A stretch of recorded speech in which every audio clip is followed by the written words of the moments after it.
Hey, what's up, everybody? I am your host, Rob Younce, and thank you for tuning back into the CaneCast Show. If today's your first episode, you're in for a treat. If you've been with us before, we appreciate you coming back. Either way, today's guest is knocking on MLB's door. But before we get into that, I'd like to ask you a favor. Help us grow the show. You can do that in many ways. First, by giving us a like. Smash the like button. Whether you are watching on YouTube or listening on your favorite podcast host, smash that daggone like button. 2, drop us a comment. Let us know what you like about the show, and even what you don't like. I'm okay with that. 3, help us grow our community by subscribing. This lets others know that this show that you're listening to is legit. 4, show us some love with a review. Put it in your own words how much you love us. 5, share it. Send this to your friends and enemies because everybody's missing baseball right about now. Today, we are talking with Connor Jones. Played a few years with the Canes, was a very important piece to UVA winning the College World Series.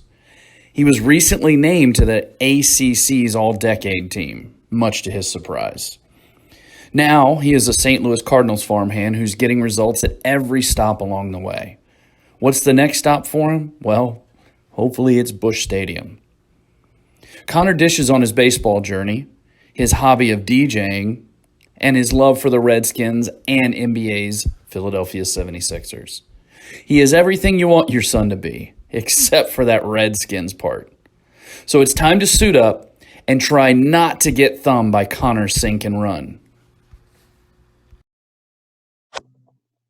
Hey, what's up, everybody? Rob Younce and Jeff Petty here for another awesome episode of CaneCast. Today we have another Canes alum, UVA alum, and pitcher in the can't even talk this morning, in the St. Louis Cardinals organization, Connor Jones. Man, awesome to have you on. Would love to really dig in a little bit this morning. Tell us a little bit about you. Tell us about your baseball journey and kind of where you are now. What's up, guys? Happy to be here. Pleasure to talk with you guys as always. Obviously, I'm from Virginia Beach. I grew up there basically my whole life. As you can see, maybe in the background right up there, I went to UVA, went to high school here in Virginia Beach, went to UVA, and then I was there for 3 years, was drafted by the St. Louis Cardinals, and fast forward a couple of years, and here we are. So yeah, so growing up in the 757, that's, I've known you from those days, being a 757 guy myself. So tell me how baseball was when you were growing up. Tell me a little bit about you as a player, and share everybody your journey up through Great Bridge High School. Yeah, so growing up here in obviously the Virginia Beach area, little did my parents moved here when I was younger from New Jersey, and little did I know that we were moving to such a hotbed for baseball, where it was going to be super competitive even at a young age. Fortunately enough for me. So when I was growing up, baseball was obviously really competitive in the area. And, I wasn't aware of that until probably I was a senior in high school. By then it was a little bit too late to realize that, but it was awesome. I was so focused my whole life, and I kind of have always been that way, that I just wanted to be the best player in this area. Like that was my focus forever. I turned out my senior year, I was one of the better players in the country. And I was just so focused on being the best player here in Virginia Beach, possibly Virginia, that was always my focus. And I think a lot of that had to do with just the other quality players that were in the area and in the state of Virginia as a whole, that I wanted to be the best here, and shooting for that goal kind of carried it to a bigger stage. Yeah, absolutely. I mean, it was great. Especially your senior year, going out and seeing your outings, because they were so packed. Not just with fans, and because you guys had a pretty good team, but also with a lot of scouts. I think really though they were there to see you swing the bat. Do a little damage, yeah. Why not? I know Coach Lee was super happy to have you in the lineup there. I think he was a little bit happier to hand you the ball on the hill. So Jeff, tell us a little bit about Connor as a player, what you remember of him when he was in high school and he was a Cane. Yeah, I mean, his entire career for us was really dominant. That would be the word. I remember being in Fort Myers. I think he was in the ninth grade. And back then, that was a tournament for, I think it was maybe 2 age groups higher than the age group he was. And he was playing on a team that was a scout team, we used to call it back in those days. And Coach Willoughby and Coach Coles were running that team. And they made the playoffs, and our top team got eliminated in the first round. They made a run, and they won the first 2 rounds, and then they gave Connor the ball in the 3rd round, and he beat like a really good team that night. He was in the 9th grade. You remember that, Connor? In Fort Myers? I'm sure it all runs together. A little bit. That's when it really – You're testing my memory bank too right now. I do a little bit. I remember playing for Coles and Willoughby and those guys. Yeah, you were in the 9th grade, and you were just – it was a thrown together team. It's not like it was a team that played every weekend together. And that's when I remember first seeing Connor pitch, and he was in the 9th grade. And then the progression every year of velocity and strength, I think obviously just comes from his work ethic. But by the time he was with us, I mean, he was going to the first round out of high school. I mean, that's where he was slotted to go. I don't know that story in and out as far as, you know, your senior year and when you finally kind of put it out there, hey, I'm going to go to college or what have you. But yeah, when he was with us our senior year that fall, especially when we went to Jupiter and such, I mean, he had kind of solidified himself as a potential first-round pick. Yeah, he was. Yeah, it was really special. I mean, I think we can touch on that while we're on it. I think. Yeah, absolutely. Yeah, that's what we're here for. I think obviously freshman year was like the freshman to sophomore year was a huge switch for me because my sophomore year is when I started working with Jamie. So freshman year was like totally natural me. Like I'd never really worked with anybody, never done anything like that. So that was me like at my core. But yeah, I think because I already alluded to it and you were saying, you know, you weren't sure about the whole high school thing. It's funny because people around here will approach me and be like, hey man, I heard all these different stories. Like I heard your parents are doctors and that's why you wanted to, you know, you have valued your education. That's why you want to go to school. And I said, my parents are not doctors. I do value my education, but I did not go to college because of the education or anything like that. I think, you know, because I already got into it, I was so focused and driven that I almost had blinders on. And even though like my junior, senior year playing with you guys and going to these national showcases and Under Armour All-American game, like I still was so focused on like, that was all just like extra. I was so focused on like being the best here that all of a sudden I opened my eyes and looked around a little bit, and it was my senior year and scouts were like, hey, what's your number? How much are you going to sign for? All this stuff. And I was like, by then it was almost too late, but I had never even considered that as a route. And it almost like caught me off guard, which probably sounds stupid because you guys probably saw how I was playing and all that stuff. But to me, I was just focused on getting better and just improving myself, the kind of the small stuff that thankfully you probably should focus on. But at the time I was so focused on being the best player around here that I never even thought that was a possibility. I just wanted to be the best that I could be. And all of a sudden it was my senior year and scouts were like, how much do you want to sign for? And I literally never even considered that as like in the realm of possibility for me. And it almost just caught me off guard. And I wasn't going to make a rash decision. And I I don't have any older brothers or anything. So I wasn't as informed on pro ball. And obviously I was communicating more with like the UVA coaches and stuff because I was already committed. So I kind of had like a one-way information stream, you know, no foul on their part. They want me to go to college. So, yeah, that's basically it. That's awesome. I mean, because a lot of kids nowadays, that's all they're worried about is draft. And you were just worried on your development and just being the best you could be. And it kind of catapulted you to that spot. You know, you talked about Jamie Evans. He had a huge, and still does. I mean, right? I mean, y'all still are in contact. I mean, you guys. I mean, he had a huge impact on you. You want to talk about that? I mean, he's a old school Canes guy, and really impacted a lot of guys. Kind of a crazy story. Jamie and I still talk weekly, at least. He's kind of like a true mentor for me now. I was going into my sophomore year in high school. It was just after my freshman year, and we were just kind of seeking some better pitching coaching, like just something out of the ordinary than like your high school coach. And we came across a National Pitching Association clinic, and it was up in Salisbury, Maryland, where he's from. And turns out it was me and I was probably like 13 or 14 at the time, and it was me and like a 10-year-old.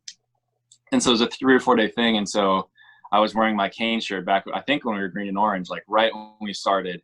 And Jamie was like, "You play for the Canes?" And I was like, "Yeah, like I just started." And so, there's only so much you can do with a 10-year-old, no offense to him. And so it was almost like one-on-one for 3 or 4 days. And we made some drastic changes, and I saw like humongous improvements. I think my velocity went up 3 or 4 miles an hour just from that weekend with him, just from changing my terrible mechanics that I had pitching for you guys before, just not doing anything like that. So you guys had the bad version of me, and then I came back and was so much better. And so that kind of started our relationship, and it was just a chance thing that we met up. And I was one of the first kids to ever, he calls me one of the guinea pigs for his velocity program. And it paid huge dividends for me. I think from what people had told me, I was like 82, 83 as a freshman.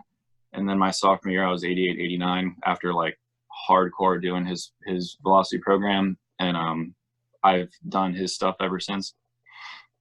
It's funny because I remember, speaking to that, I remember you coming back, I think maybe after your first year of pro ball or something like that, you wanted to get tested. So you sent me a text, and we went out to, I think, Kellum High School or something like that. And it was cold. Like it was like January, I think it was. And 35 degrees out, you're out there in shorts and a hoodie, and I see you going through your warm up. And I've seen guys do Jamie's program before. But watching you, how hard you worked at it, and the sweat that you built up just doing the actual warm up was, it was another level. Like, I think I remember saying to you, "Whoa, this is how guys should be doing this."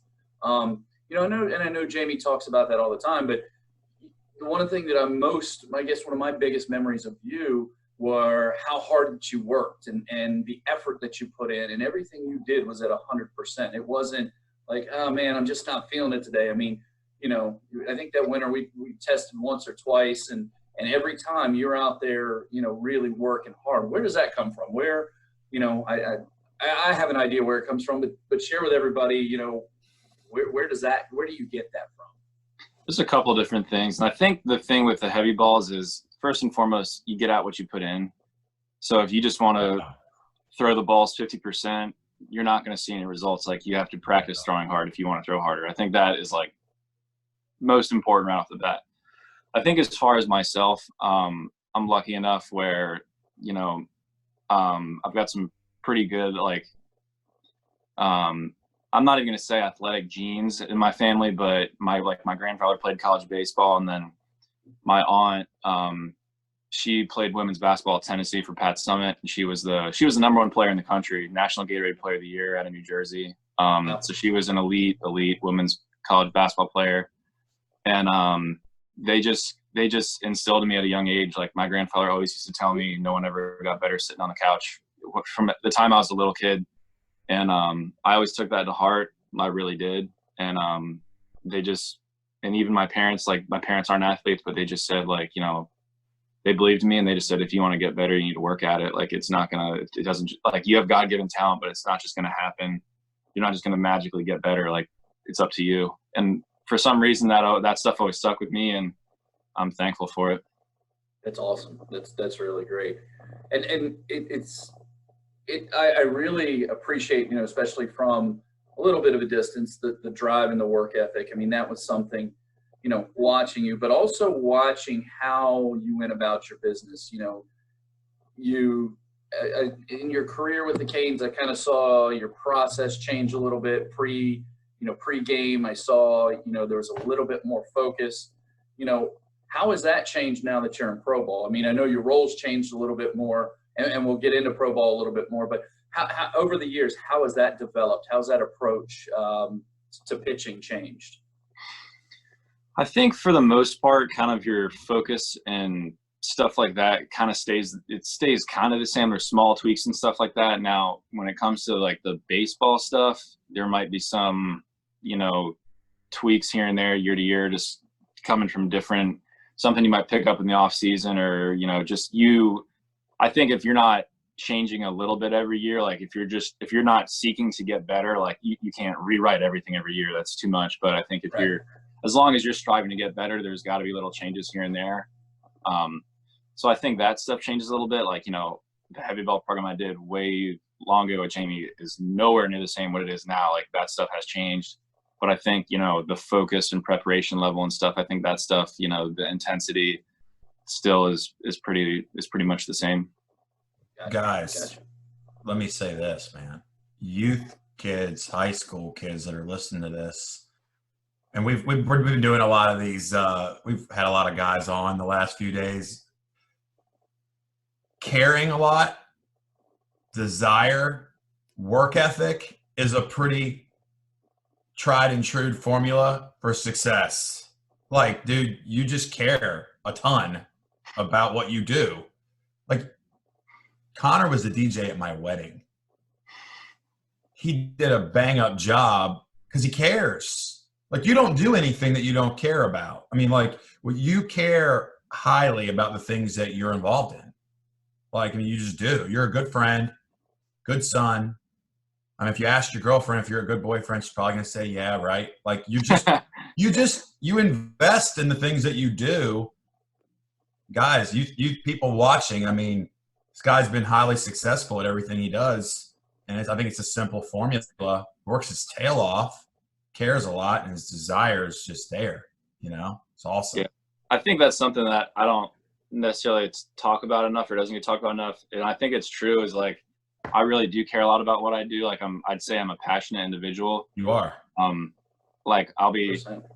Like my parents or my girlfriend or something, they'll think I'm yelling about something. I'm like, I'm not mad. I'm just passionate about it. Like I promise you I'm not yelling. I care a lot and it means a lot to me and that's it. And then you combine that with some of the work ethic stuff and like I'm not a good faker. So like if I don't care about it, like I'm not in on it. Like I'm really not about it. But when I do, I'm also not a good faker. Like I'm in on it. So right. I just care about stuff, man. Me and you share a lot of those same, because that time that we did have together, that year and a half or so, we were really close. Yeah. Because you wanted to win as bad as I did.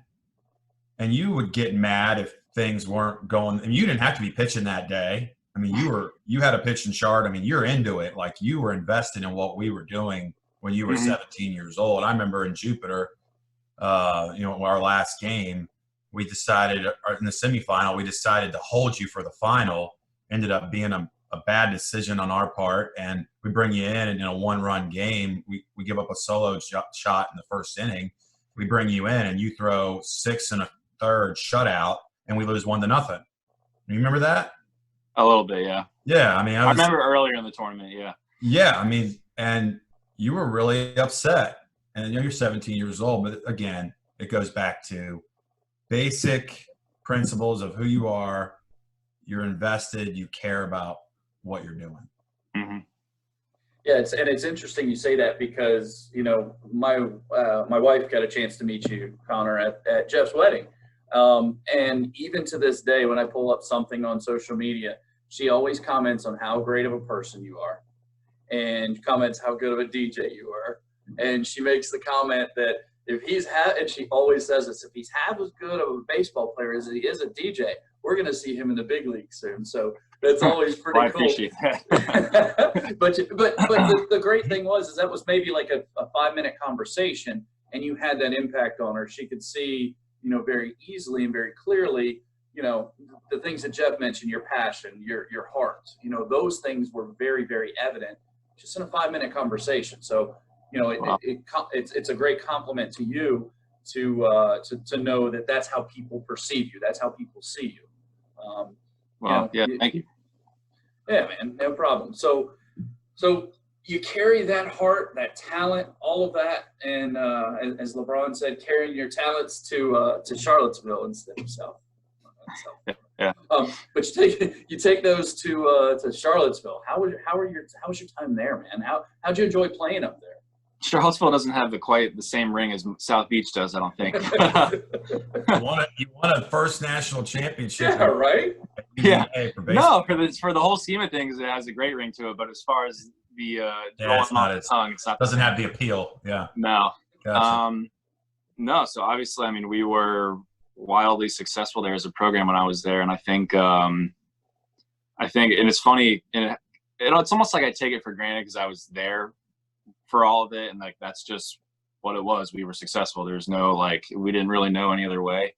But when I talk to people from other programs, like pro teammates that went to Vanderbilt or other schools or schools that weren't as successful, they're like, man, you guys won everything. Like, you know, they're just in awe of how good we were. And they like when I talk about winning the national championship, and this is not to say that I'm not proud of it, but like we did it. I went there twice.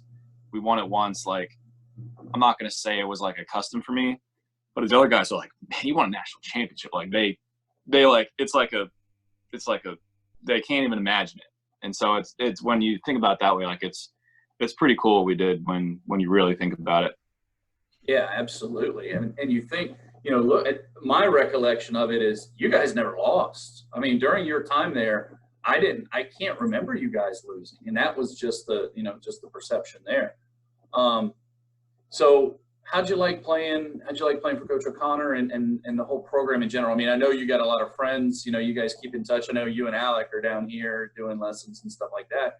Tell me about the Coach O'Connor there. It was awesome. I mean, obviously your college friends are at least for me, are some of my closest friends. Still to this day.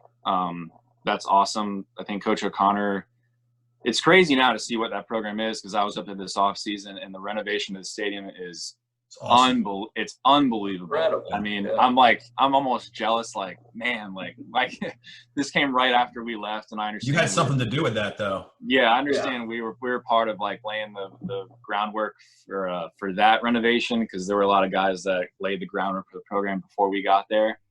But no, I think Coach O'Connor was great. I mean, I thought I had a really good balance of, you know, letting us do what we need to do while still having a pulse on the program. I think that's a hard balance to find, and I thought he did a really good job of it. So yeah, I mean, I wish I could go back and like use all the things I have there now, because it is so nice, not only aesthetically, but below the groundwork and stuff. It's super nice to use. So those players are lucky. Speaking to, since we're on this topic, you know, the College World Series, the success, University of Virginia, Coach O'Connor. I don't know if we had a lot of guys, and I take pride in baseball in the state of Virginia, and everybody on this podcast right now does, right? we all live here. I mean, y'all got it done. A lot of these guys played for the Canes. Yeah. Some didn't. But let's start naming these names off that were huge contributors. They're Virginia guys. Nathan Kirby, Josh Spores, Alec Bettinger, Connor Jones. Who was your shortstop that came from Virginia Beach? Chris Taylor. Chris Taylor was before us, yeah. Chris Taylor's before. Chris there were 9 Taylor's guys. Before. You had so many good players, though. My point is just so many good players highlighted from our state. Yeah. And then won the national championship. I mean, how many kids were from the state of Virginia on that roster? I mean, a decent amount, right? A fair amount, yeah. Rob might know the numbers, but a fair amount. More than half? Yeah, you had Derek Casey, Bettinger. I mean, Virginia can recruit really anywhere now. I mean, and has had success recruiting all over the country. But we won a national. I say we. I mean, from the state of Virginia. Yeah, no, Virginia. No, I mean that's how I felt in my living room. I mean, that's how I felt too. Brian O'Connor. If my son ever is that level and he's still coaching, then whatever. I would love to send my son down the road and play for that guy. I mean, he just seems like the kind of guy I would want to play for. And I think a lot of people in the state of Virginia have this sense of accomplishment when you guys won that national championship. It kind of solidified baseball in our state. And people think, Texas, Georgia, Florida, California. Of course. You know what I mean? Yeah. But I don't know, a lot of pride on this side. I think I speak for Yancey too. Like, absolutely. Yeah, University of Virginia won the national title. And like you said, you were there twice. Really cool. Really cool. Yeah. So Connor, what did you learn from one College World Series to the other? I mean, I know, and I see the Redskins jersey in the back. I know you're a big fan, and in football they talk about you got to learn how to win. You make it to the playoffs, maybe you win a game, and it sets you up for the next year. I know the Redskins haven't been there in a while. Okay. And I'm sorry, I'm not a Redskins fan, but what did it teach you? You go to the World Series, you play in the championship series, and you don't come out a winner there. But what did you learn through that process? Wow. I think, well, obviously, and I remember, obviously, I pitched in game one of the second time we went my sophomore year. I threw in game one of the national championship against Carson Fulmer. And we went toe-to-toe for 4 or 5, and he was just nothing short of a monster. And he ended up, he went an inning. He outlasted me that game. But I think, and my agent told me afterwards, he said, you won't pitch in a stadium like that, in front of a crowd like that until you're in the big leagues. And I think, like, I've always remembered that. And it's just like and I've got some pictures and stuff, but like we played on a really, really big stage. And you just don't, like, there are some big stages in college baseball, and more so important stages than playing in front of a lot of people. Like, there's some meaningful, pressure pack situations to play in front of, but playing in front of 25,000 and stuff like that was a different level of energy, and that was pretty cool. And so that's something I can always hold on to. But I mean, as far as the national championship, like, there were times in high school where I felt like, in my freshman year when we got eliminated in the state playoffs or in the regionals, and like that hurt me a lot. And I was like, man, like, we got to get back here. And the next year we won the state title in high school. And then my freshman year, when we lost in front of everybody on the grandest of stages, and like when the confetti's coming down for the other team, it's just like, that really eats at you on the inside. Like, that, it sucks. Like, there's no other way to put it. It really sucks. And so remembering that, and then sure enough, getting out again the next year to be there again and against the same opponent, it's just like, it's just like, work hard. Like, you just don't take those things for granted, because they're hard and they're extremely difficult to get to. But also, if you work hard, you never know what could happen, and you got to try to do everything you can to put yourself back in that position. That's the way I look at it. Right. Yeah. And it served you well, because you got a national championship, and, you cemented your place in history. And I think there was something that just came out about you making an all-decade team or something like that for the ACC. How was that? I mean, I could tell by your reaction on social media how much it really meant to you, because, you're a humble kid. I know you're a hard worker, but, what was going through your mind when you saw that? First, I was like, what is this? Like, I didn't know, first team all ACC, like, everyone knows about that stuff exists, but I was like, an all-decade team, like, I mean, I guess they don't do that award very often, once every decade, so I didn't know about that.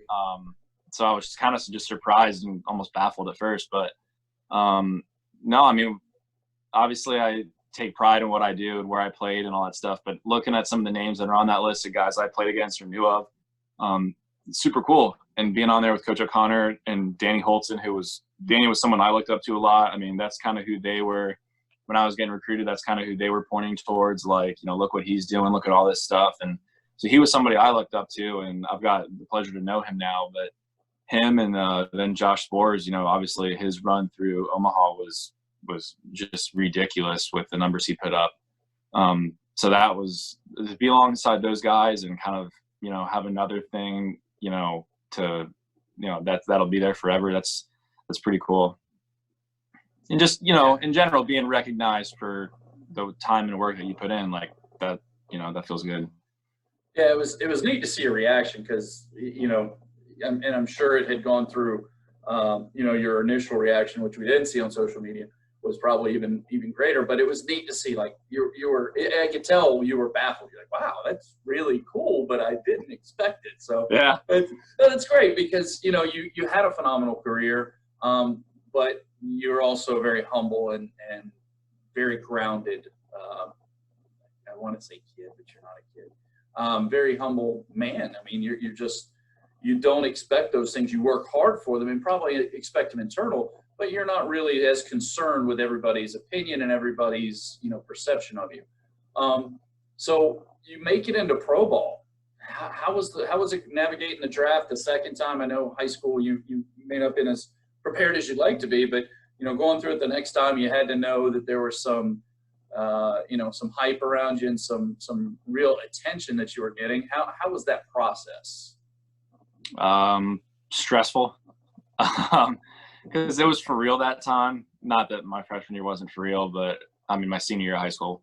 But it was stressful, and I said from the get-go that I'd rather go before the draft, before anything. I said I'd rather go to a team that's a better fit than go really early to a team that I didn't think would be a good fit. And when I got taken by the Cardinals, it was like the one thing you knew about them was like player development, promoting pitchers, like all that kind of stuff. So I was super happy with it. Obviously, they had a really good reputation of a program that develops pitchers. So I didn't that's something I'd always strive for and work towards. It's never something I expected, but the fact that it was finally there was really cool. And I didn't know what was ahead. So just kind of charging forward, and we'll see what happens. Yeah, you've really kind of moved through the ranks there. You're currently, I know we're in a shutdown right now, but last year you finished up in AAA, right? Mm-hmm. Yeah, I've been between Double and AAA the past 2 years. Gotcha. Tell us a little bit. I know you had a little bit of a foundation there that you were helping some locals. I know you helped out Booker T. Washington with some things. Tell me a little bit about that, because that almost slipped through the cracks. I just remembered that right now. Tell me what you're doing around that. Yeah, so I partnered up with one of my high school teammates. We had a friend who played baseball at JMU that passed away, and my friend Luke Sudmiller, who played at JMU, they started a nonprofit in his name, Theodore Madison Foundation, and it's just to promote sports and stuff like that for youth and promote activity and all that. So we partnered up with them, and we actually we helped them raise enough money to rebuild the field in Booker T. Washington. Their field wasn't playable by Virginia State regulations, so it's a field right in downtown Norfolk, right on like a main road. And the thing was, like, if people can play on that field in downtown Norfolk, where there's a lot of traffic, there's a lot of eye traffic, and people see in the field. If people are playing in that field, kids are more enticed to play. But if that's just a weed, like a field that's covered in weeds and it's not playable, people just look at it. It's almost like an eyesore. So we raised enough money to get them a new regulation backstop, a fence that works in the outfield. And so that field is playable now, and that's something that's really cool. And that's in an area where that could impact a lot of lives.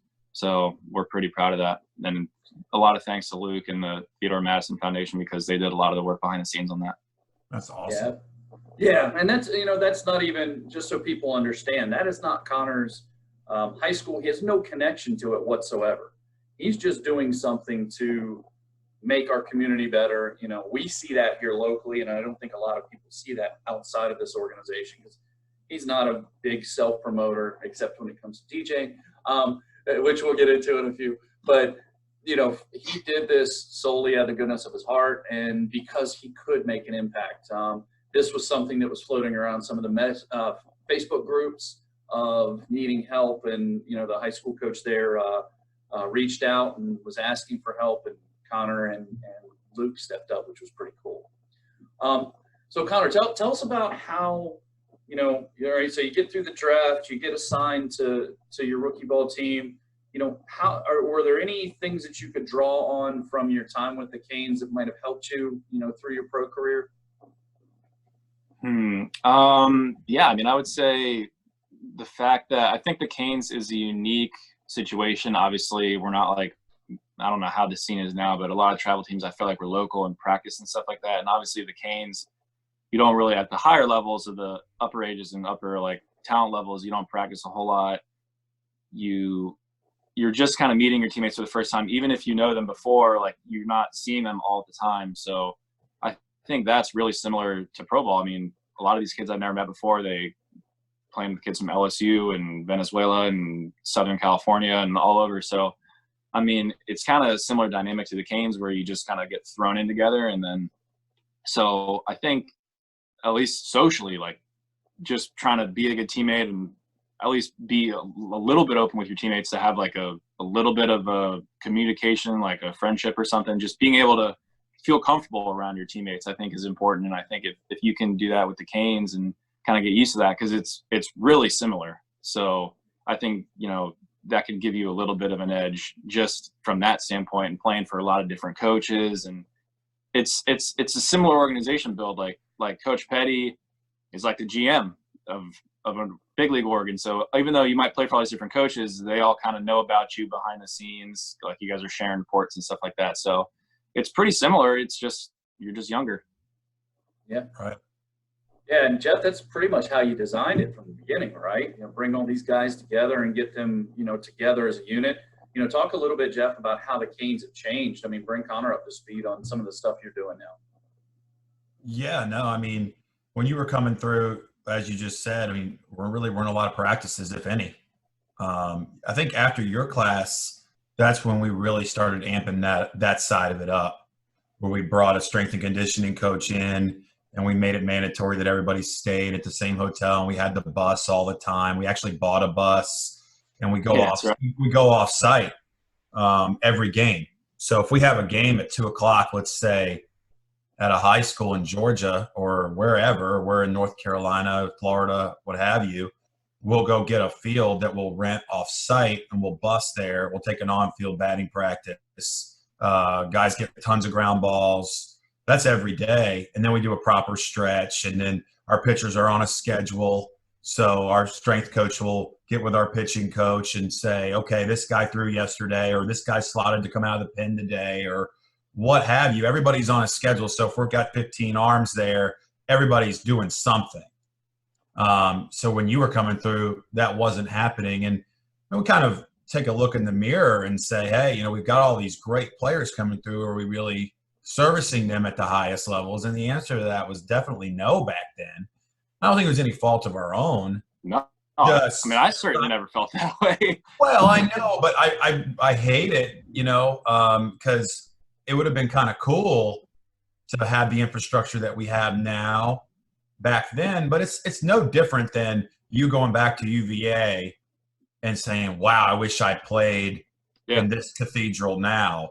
If you came back, like, let's say you come visit us, let's say in the fall, and you're like, what in the world is this? Like, this is not what I played under these circumstances. And I think you'd probably have a sense of being a little proud because you helped build that. Absolutely. I remember seeing it when I saw the bus on Instagram. I was like, what? Well, people talk about the bus. The bus was bought to give our players development. As crazy as that sounds, like, because I can't rely on 20 parents getting these kids from the airport, and the parents have to work. Yeah. So if I'm recruiting you to come play for me, and like, well, my parents can't come, well, that's solved now. Doesn't matter. Mm-hmm. They can just put you on a plane and get you to where we are. You're good. You're going to be fed, and we're going to get to the field early, and we're going to take care of your body. Our strength coach is excellent, especially with pitchers. And our pitching coach we're really fortunate there. And I'm proud of where it is now, because I can really honestly say, I mean, by no means when we get the kids in the room, like you said, the social aspect, they got to be good teammates. We're not developing these guys to who they are when they're in the room. They're already good, right? I mean, they're good players, but there is a sense of small portion of development. Yeah, you help guide them in the right direction and give them the right. We're not letting them go. We're not letting them go backwards or just stay. Like, maybe we are tilting the hand a little bit to where you're headed. So that was something that was really important to me that we're doing now. Well, and I'm sure I speak for Jeff, Connor. Anytime you want to ride on that bus, I'm sure you're welcome there. I'd love for you to come back and I'm sure you will one day. Come back and help some of these guys. I'm not sure the bus ride's what's going to entice me. I've ridden on the paint job is sick, but I've ridden on far too many buses in my time. But I would most definitely like to come back. It'd be awesome. So that's a great point. You've ridden on a lot of buses these days. How's your journey through pro ball been? What kind of struggles have you had? What kind of, fill everybody in on the successes you've had as well. For me, it's been pretty wild. I mean, it's it was really different than what I'd ever encountered, and not just you're playing with other players from different countries and you're playing different states and stadiums. For me, it was like, prior in my career, everything was forced on you, and you do this. And then in pro ball, it is like, pull back the reins and you need to figure it out, everything. And so, like, I'm a smart guy, and I thought I knew a lot of that stuff, and it turns out I didn't know any of it. So for me, it's kind of been, the highs are super high and the lows are pretty low. So I've taken a lot upon my own responsibility and done a lot of things myself this off season, really, to kind of make it more of an even keel. The highs, like, the lows aren't as low for as long, and the high, like, you're kind of more, less hills and valleys. And so I felt really poised to do that, but it took a while to realize, why that was happening. And there was just a humongous growing period where, you had to figure it out on your own. But in a way, that's the best way to learn. It might really suck and be really hard, but if you don't learn it yourself, if some coach tells you to do something, that's great, and it might help you for a little bit. But if you don't really learn it and understand it, it's just a Band-Aid. Like, you're not really learning anything. Right. Yeah. And you know what, the neat thing, in looking at your, at your journey is that, each year you're moving up each year. You're not staying in one place. You're not, you're getting promoted each year. And I know you dealt with some little, few nicks and things like that last year. And it sounds like everything's ready. I mean, you're really kind of knocking on the door of the big leagues and getting some attention. So, what's it going to take for you to make that next step? I know you're prepared for it. And, I talk to people about it all the time, not just players, but people in a professional, in my business side of things, of, minimizing those peaks and valleys, making the valleys a little less deep. What's it going to take for you to get to the next level, to make it to the bigs? Obviously, it's the consistency. And one of the steps I took this off season was for the first part of the off season, I invested a lot in myself physically. And I was working with Piney down here in Virginia Beach. He's the guy that trained Zimmerman and David Wright and Kadire and anybody from down here who played. He trained them all. So I worked with him the whole off season, which was awesome. I appreciated him. He came out of retirement. He's older. He came out of retirement to work with me to do that. So really honored to have him do that for me, which was awesome. It's just, when you do the research and you're working with someone whose quality could be anything, and you invest in yourself, I think it's priceless. So that paid huge dividends. And it came the new year, and I was doing some of my throwing, and I said, you know what, man, aside from Jamie, I've never really done the same thing baseball wise for me, which is pretty stupid if you think about it. And so I talked to some of my college teammates, and I looked into it, and I said, you know what, man, I'm gonna really do something. And I found the Florida Baseball Ranch, and I decided to go there down Lakeland, Plant City area of Florida. And I went there for about a month's time total over the course of about 6 weeks. And I was staying with Nick Howard. He lives in a kind of the Orlando area, and we would commute together. And we actually had Artie Lewicki come down as well, who was a senior when I was a freshman at UVA. So we had 3 UVA guys there that were going to the ranch at the same time.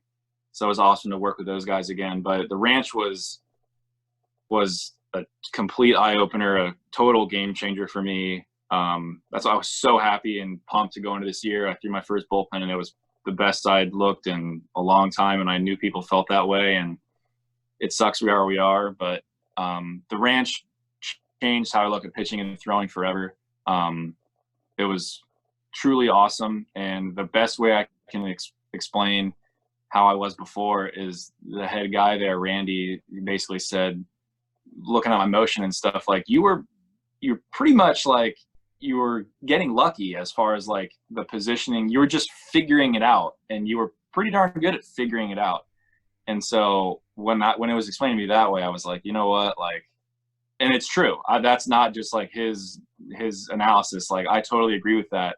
And when I look back at it and say, you know what, I was pretty good for just figuring it out. I wasn't fantastic, but I wasn't horrible.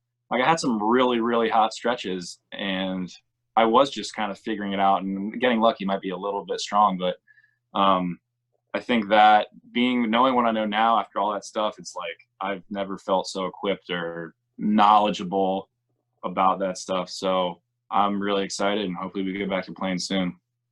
Yeah, it really builds on your confidence too, knowing that there's a little bit more to it than, as he put it, hoping and wishing. Not a very good formula for success, even though you've done a phenomenal job with it. Making those hot streaks turn into a hot month, a hot 2 months, a hot, hot first half, full hot season. Obviously that's where you're trying to go. And, it's neat to hear somebody who's had so much success, still looking for different things to add to their toolbox, different, something here, something there that I know I can put in, to make myself better and more consistent and just be an overall better player. That's certainly going to serve you well. I think it's important to say this, because you could say I've had success at different levels and stuff like that, but if you want to do something like that and you're not open to what they're going to say, it is completely and totally pointless. You're literally just wasting your money and your time and all of it. Like, I went down there seeking their help. If I went down there seeking their help and I was just like, tell me A, B, C, and I'm going to do half of A, then what's the point? Like, I went down there and I said, aside from you telling me to throw left-handed, I'm probably going to do, it's got to make it through. I got to, check it a little bit, but I was pretty much open to do anything. And so I went in with an open mind and a hungry work ethic, and there was a lot of work and some stuff that was really difficult for me at first. And a couple of days later and a couple of weeks later, I was a completely changed player. So I think that when you're going through anything, and seeking the help is enough of a step, seeking improvement in yourself, which everyone should do, but not everyone does. But if you're going to make it that far, you got to be open-minded about it, and you got to want to better yourself. Absolutely. Jeff, does that surprise you at all about Connor? I mean, it's kind of in line with what I know of him, and you had the fortune to coach him. I mean, what do you think? Well, it sounds like to me, I mean, but we've already touched on it. I mean, it's the desire, right? And he's open-minded. It sounds like to me, just listen to everything he just said, and correct me if I'm wrong, Connor, but right now you invested in yourself physically this off season. You went and really figured out, I'm assuming at the baseball ranch, mechanically where you want to be consistently where you want to be. So right now, as you sit right here, how old are you? 25. 25 years old. All the experiences you've had to this point, all the success, but right now, as you sit here on April the 3rd, you're physically in the best shape of your life. Mentally, you're as prepared as you've ever been to play this game. I mean, your confidence is there. I mean, we've got a big league career. We're ready to roll. I mean, is that where we're at? I mean, that's what it sounds like to me. Yeah, that's how I don't doubt it for 1 minute. There's nobody on this call that doesn't think that you're not going to put together one heck of a big league career. We've always believed that. But with everything that you just kind of said, I mean, sounds like that's the direction this thing is going. Yeah, I mean, that's how I feel. And when you talk about the mentally ready, like, it's not even close. It's completely not even close how much better off I am. And I think, and there's a couple of things that I could address to this, but I think for a while there, obviously I'd like to think I'm intelligent. I feel like you guys would say the same thing, but I think there's a misconception with players who are too smart for their own good. And I feel like sometimes I've been labeled that way, where I've found myself seeking, like, I know I'm not right. I feel myself seeking the feeling of being right. Like, I know something's not right. I'm searching for answers, yet coaches or someone might not say anything to you because they don't want you to overthink it. And that's just totally backwards, because now I'm stuck. Not me, but anybody is stuck thinking, trying to find that feeling, when the coaches are at the same time not saying anything because they don't want you to overthink it. where if you were just given a little bit of information, you could go a long way with it and it could really help you. Right. So that's hard. And then I forgot the other point I was going to say, but it'll come back. No, but that's a great point, because, dealing with, I was the same way growing up, and I felt I was very intelligent, and I processed things pretty well. I thought I problem solved. But I had coaches that would do the same thing, and it's hard now getting on the coaching side of things.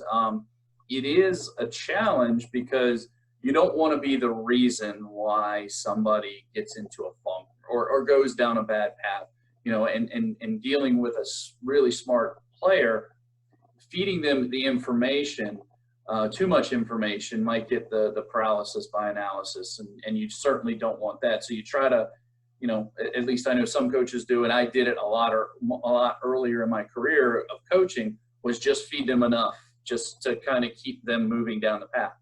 I've changed that over the years, either from getting smart or seeing that I didn't have an impact like I wanted to, of giving that information, watching them process it and digest it, and then reeling it back a little bit. So go ahead and giving you the information you need, and then kind of see how that kind of piece of clay molds.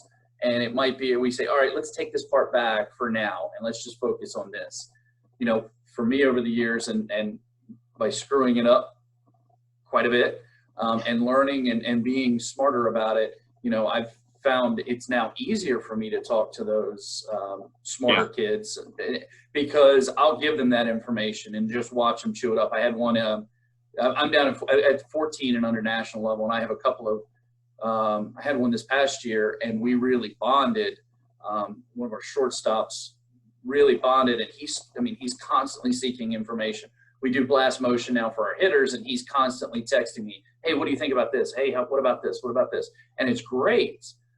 It just takes, I guess, screwing it up a few times to then be able to realize how you want to deal with that intelligent player. The neat thing with you is you're kind of an open book with that stuff. Like, you can see how quickly you buy in. Hearing you after this, go back and listen to your part about the Florida baseball ranch, about how, and how just passionate and like getting into it you are, because you can tell, you can really read that. And once people get to know you a little bit, those coaches will realize that they need to give you all the information and then let you process it, because you do a really good job of that. And the thing I've noticed from, obviously, Alec Bettinger and I are back in the Virginia Beach area, and we've done a lot of lessons and pitching clinics and stuff. And it's, first of all, it's cool for me to be in the area and be able to instruct a lot of kids that are coming up doing the same thing I was. So that's super cool for me. But the thing I've noticed when we're giving lessons and I'm giving lessons and stuff, when I notice I'm working with a kid who's smart, who's smarter and is really picking it up, it's so much easier. Like, just embrace it. You give them a short, clear, concise message, they're off with it, and boom. And that should be how people address players that are a little bit more intelligent. Like, it's easier. It's so much easier. Don't just be scared of it and shy away. And I know you've learned it by messing it up, and I've learned it by living it, but hopefully that helps some people out. It's funny you mentioned that, because I was going to ask you about that. I know you and Alec are doing a lot of lessons, one-on-ones and doing some stuff, here locally. I was going to ask you, what kind of impact has that made on you as a player? Now that you're doing instructing, how has that helped you, with the way that you are on the mound? It's awesome. So when I went to the baseball ranch and learned all this stuff about mechanics and motion and the way you move and stuff, it's great for me to learn it. But now I feel like I can relearn it and enforce it when I'm watching these 13, 14, 15, we want, and hopefully more high schoolers, when I see them pitch. So, right. We started this thing, Virginia Pro Pitching, down here, because obviously we're both from Virginia, both went to Virginia, and between us, it's quite the resume and a lot of experience. And especially Alec is killing it in pro ball now. So, being able to work with them, it's like almost reteaching myself when I'm helping. And I know I'm giving them the best possible instruction now, because I thought my experiences beforehand were good, but now after the ranch, it's like, it's a lot of knowledge. Yeah. You got a lot to give. Yeah. Exactly. That's why I look at it. Well, and not only that, yeah, you do have a lot to give, but you want to give it. You're passionate about it, and you are a student of the game. You just talking to you, you can tell how much you want to be a great player, but also to learn, learn about the game. Let's dive into some personal stuff, man. So tell us about the whole DJ thing. I mean, I know you as DJ CJ, but I mean that's just how I know you. Oh yeah. How did this start? How did it start? So crazy story. When I was at college my freshman year, and one of the older kids on the team knew everybody. He was like, we called him the mayor because he was like, everyone knew him. He knew everybody, and he introduced me to some of the guys who worked at the bar that I ended up working at, and it was summer school. Nobody was there, so it was pretty empty, and staff included. So the next night, the guy texted me and said, "Hey, we need an extra bouncer. You want to come in? We'll pay $100. Wear a black shirt." And I said, "I'm laying in my bed in summer school. I'm like, I've got nothing better to do." So I took the bus across campus, and I worked that night, and I was just watching the back door. And DJing was like a hobby I'd had in high school. That's all it was at that point.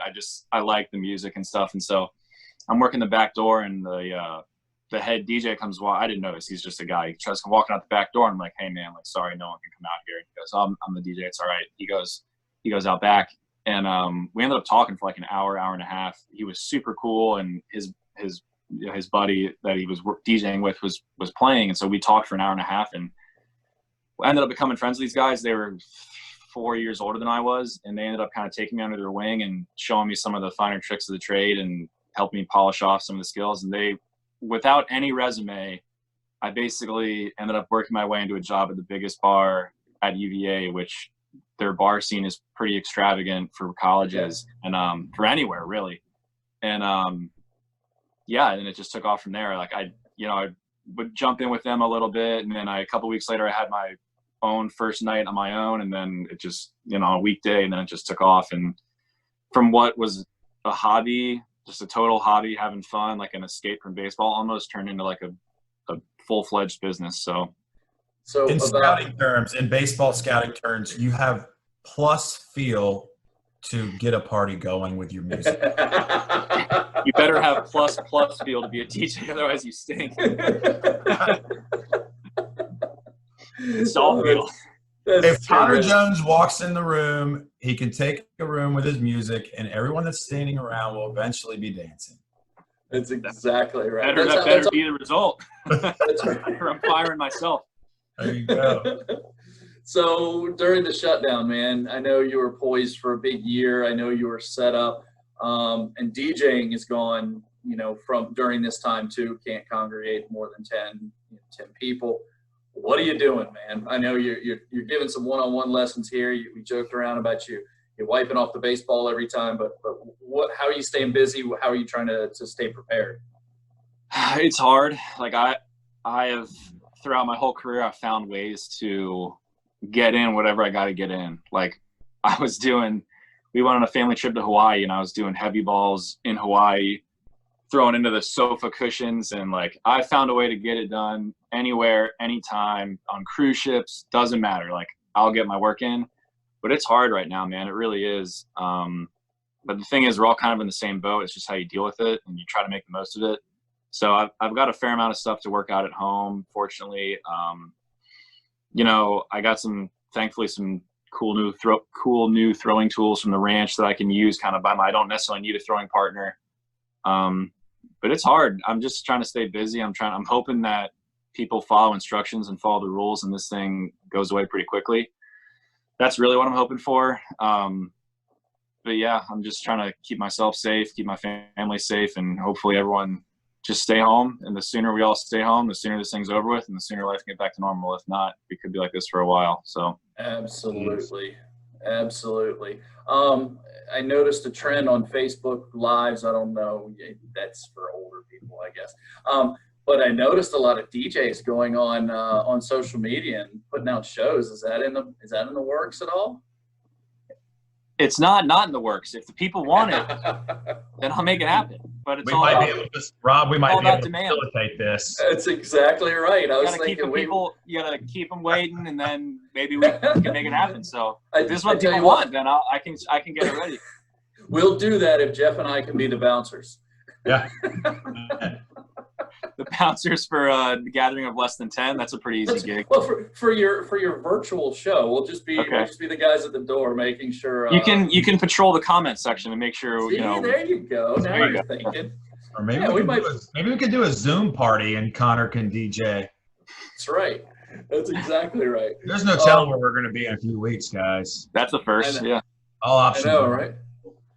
All right, so I'll give you 2 seconds. I guess 2 seconds. Talk about your passion in other sports. Tell me about the teams behind you. Tell me what you do in the off season, because I see your social media. I see you going to all these places, but let everybody know who you like and who you love to follow.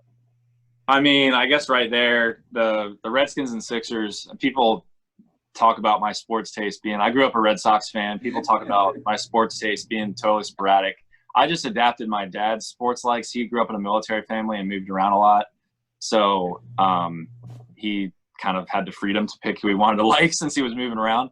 But, yeah, the Sixers are my favorite – the Sixers and Redskins. To this day, I've been to Redskins playoff games and everything. The Sixers Have they had a playoff game lately? Oh, yeah. We actually did. Come Wild on. card. They did. I went I to know. Sunday Night Football and a wild card game. Yeah, That's right. I'm pretty good friends with Morgan Moses. That's his signed jersey right up there. It's pretty sweet. Nice.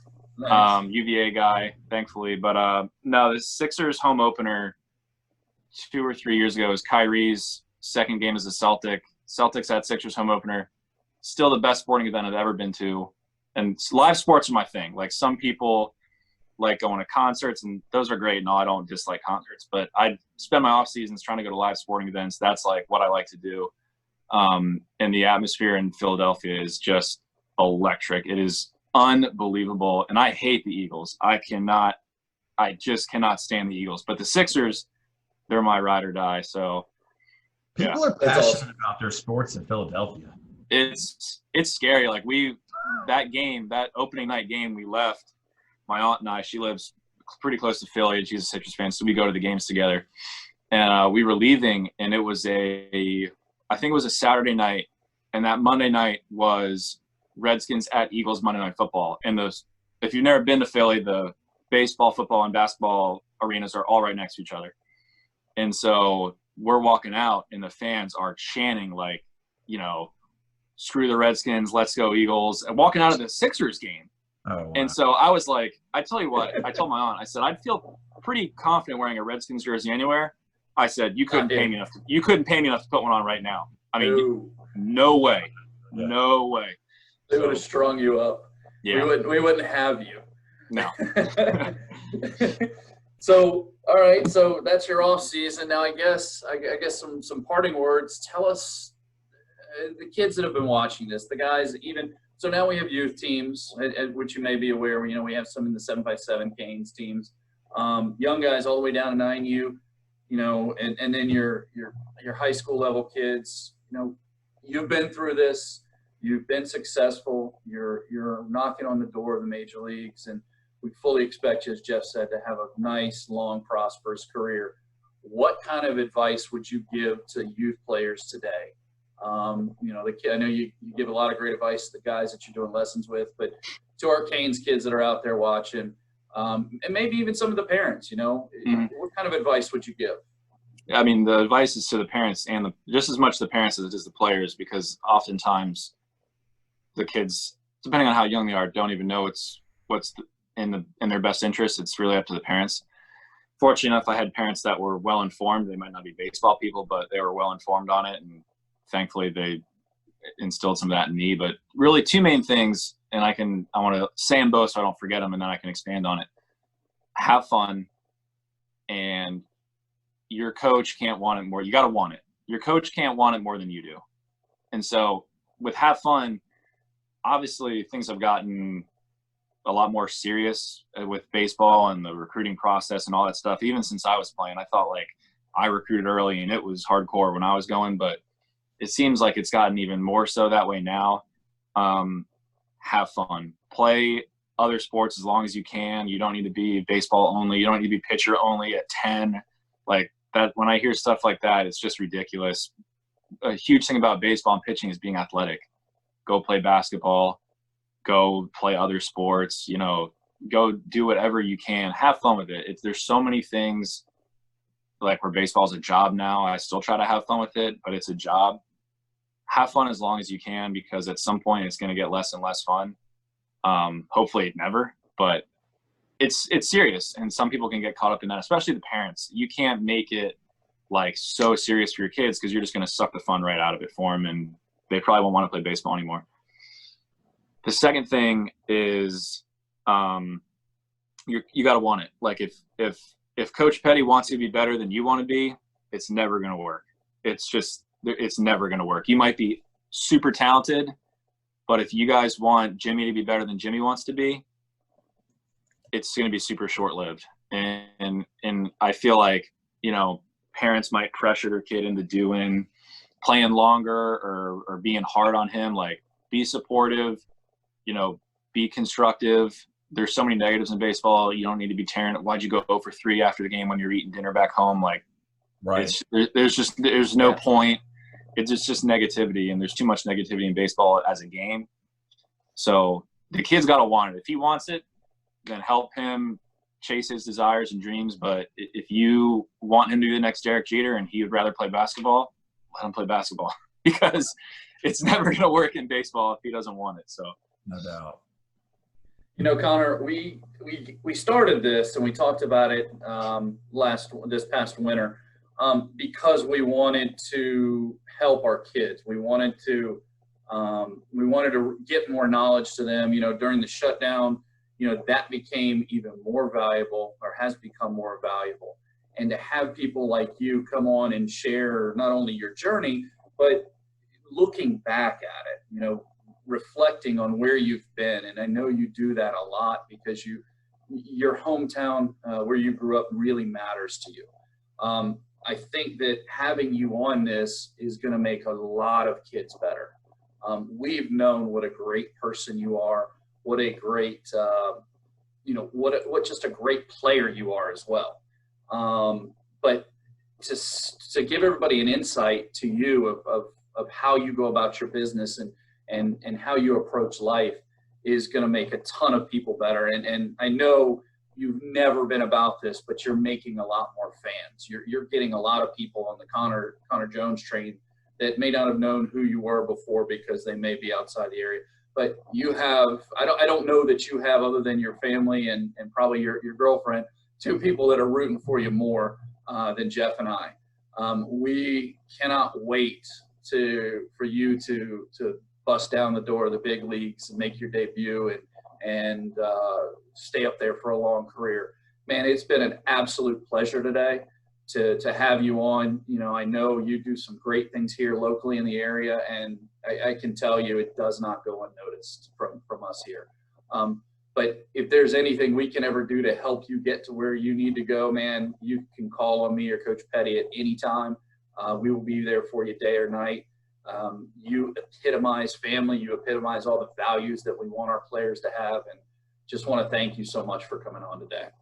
No, you guys have always been great to me. I appreciate you guys having me on. And, you know, I hold you guys pretty close to the inner circle. So can't thank you guys enough. Jeff and Rob, you know, you guys are awesome. So hopefully the Canes cast continues to blow up. And I appreciate what you guys have done for me throughout my whole career. And, you know, it's just been fun being able to sit here and talk to you guys about all of it. It's been awesome. I've enjoyed every minute.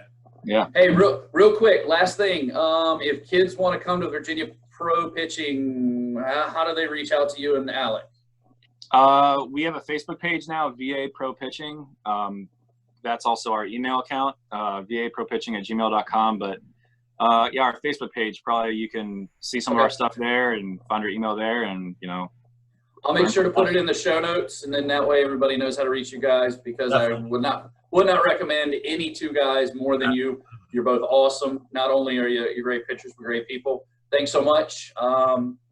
Reach out to us if we can do anything for you, buddy. But hopefully you'll stay sane and safe. Wash your hands. we're trying. We're trying, man. get your workouts in, and Yeah. hopefully baseball resumes soon, and we'll see you in a Cardinals uniform before we know it. Absolutely. Thank you, guys. Love it, guys. All right, buddy. See you all later. All right, take care. Yeah. Wow, thank you so much for joining us. Big shout out to Connor Jones for joining us. Why don't you head over to all of your social media channels and give him a follow at Connor Jones 33. If you enjoyed this episode, we ask that you like, comment, subscribe, review, and share. Give us a follow on social media at CaneCast Show. That's all social channels. You can reach out to me personally on all social channels at Rob Younce, or you can email me directly at robyounce@gmail.com. I welcome your feedback as we look for ways to improve this show every single time. Do me a favor, stay safe, wash your hands, and don't forget that 2-0 changeups create trust issues.